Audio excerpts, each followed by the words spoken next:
You know, it's incredible how a single command, just one verse in the Qur'an, can become the catalyst for one of the Islamology's most profound and intricate arguments. Today, we are diving deep into a commentary on Surah Maryam, verse 12.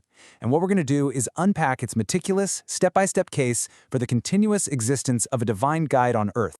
So here's our roadmap for this whole argument. We'll start with the verse itself, then we'll look at the huge question it brings up. After that, we'll examine a pivotal narration that's used as the central piece of evidence. Then we're going to unpack the deeper meaning of a really key term, and finally, we'll connect all the dots to reveal the proof of an unseen guide. All right, so our journey really kicks off with a single line from the Quran's 19th chapter, Surah Maryam.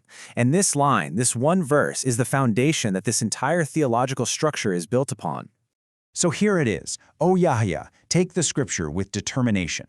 This is the divine command given to the prophet Yahya, who you might know as John the Baptist in the Christian tradition.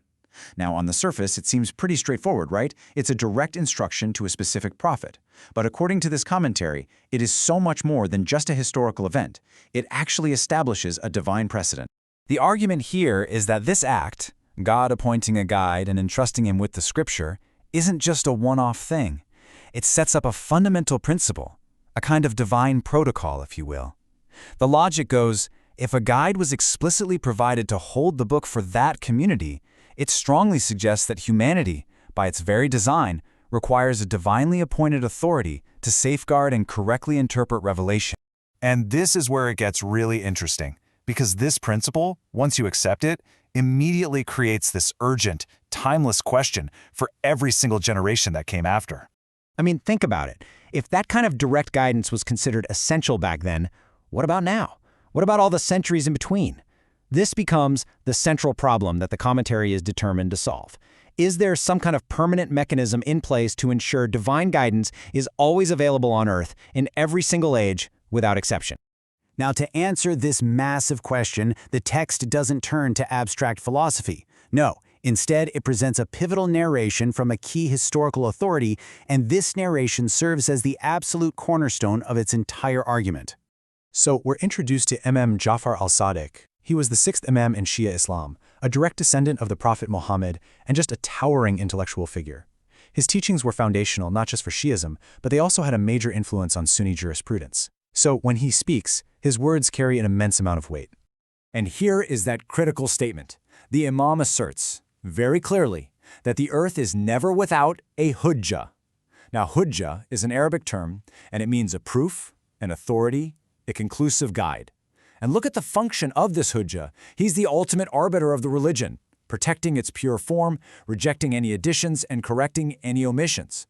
This powerful declaration is the claim that the rest of the argument is now going to set out to prove.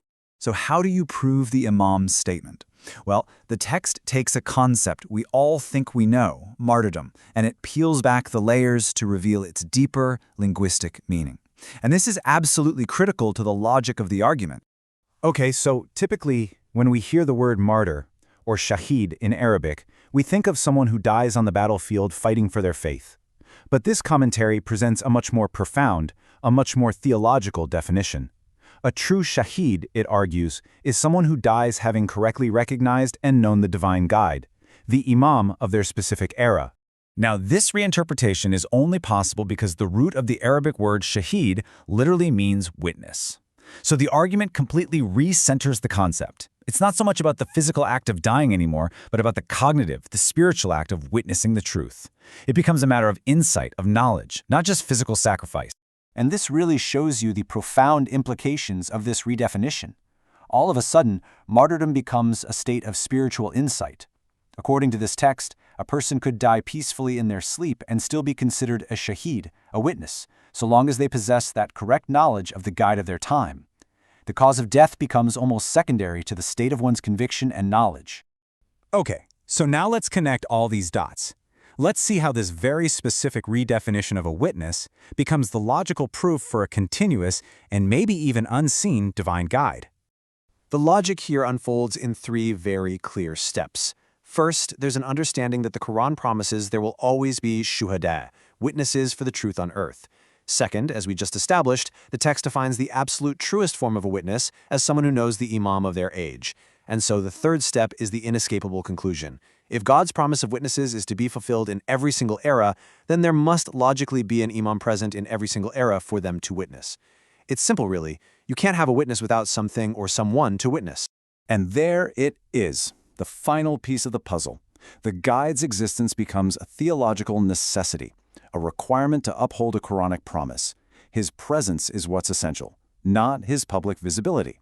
So whether he is physically apparent to everyone or hidden from public view, his existence is absolutely required for this entire divine system of witnessing to remain intact.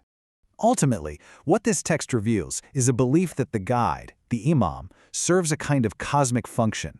It's not just about leadership or ruling a community. It's about being the living connection between the heavens and the earth, making sure that the channel of grace and guidance to the world is never, ever severed.